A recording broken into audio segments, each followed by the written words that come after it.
ನಿಮ್ಮನ್ನು ಅಣ್ಣಂದಿರಂದು ಹೇಳುವುದಕ್ಕೆ ನನಗೆ ನಾಚಿಕೆ ಆಗ್ತಾ ಇದೆ. ನಮ್ಮ ಸ್ಥಿತಿಯನ್ನೊಮ್ಮೆ ಆಲೋಚನೆ ಮಾಡು. ಧೀರರಾಗಿ ಹುಟ್ಟಿದೆವು, ಧೀರರಾಗಿ ಬೆಳೆದೆವು. ಕೊನೆಯ ಕಾಲಕ್ಕೆ ವೀರ ಭರಣ ಬರುತ್ತಿದ್ದಾಳೆ. ಅದನ್ನು ನೀವು ಕಡೆಗಣಿಸಿದ್ದೀರಲ್ಲ. ಇದು ನಮಗೆ ಈ ಹೊತ್ತಿಗೆ ವೀರಣ ಕ್ಷೇತ್ರದಲ್ಲಿ ವೀರ ಭರಣ ನಮಗೆ ಲಭ್ಯವಾಗ್ತದೆ. ಅವರೇನು ಅಲ್ಲದಿರೇ ನಮ್ಮ ಮಡದಿಯರ ಪಾತಿವ್ರತ್ಯ ಕೆಟ್ಟು ಹೋಯಿತು. ಇನ್ನು ನಮಗೆ ಬದುಕು ಬೇಕೆ. ಮಂದಿರ ಒಂದೆಡೆಯಲ್ಲಿ ರೂಢಿಗೆ ಜೋಡಿಸಿರುವ ಆ ಕೊಂಡಿಯನುಂಟು ಅದು ಕಳಚಿಕೊಂಡಿತ್ತು. ನಮ್ಮ ಸತಿಯರ ಮಾಂಗಲ್ಯವೇ ಕಳಚಿ ಬಿತ್ತು. ಸರಳ ರೇಖೆಯಲ್ಲಿ ಬಂದಿದ್ದೇವೆ ಎಂದಾದ್ರೆ ಅಂತ್ಯಕಾಲದ ಈ ಸಮಯ.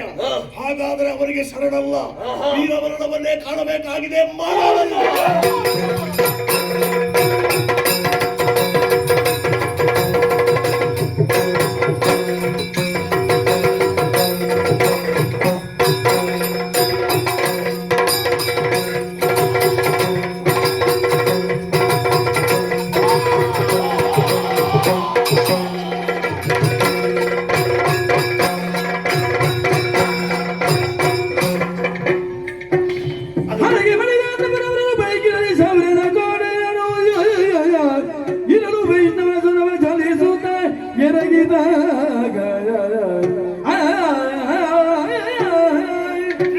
ಸಂಹಾರಾದ ತಕ್ಷಣ ದೇವತೆಗಳೆಲ್ಲರೂ ಪುಷ್ಪವೃಷ್ಟಿಯನ್ನೇ ಸುರಿಸ್ತಾ ಇದ್ದಾರೆ.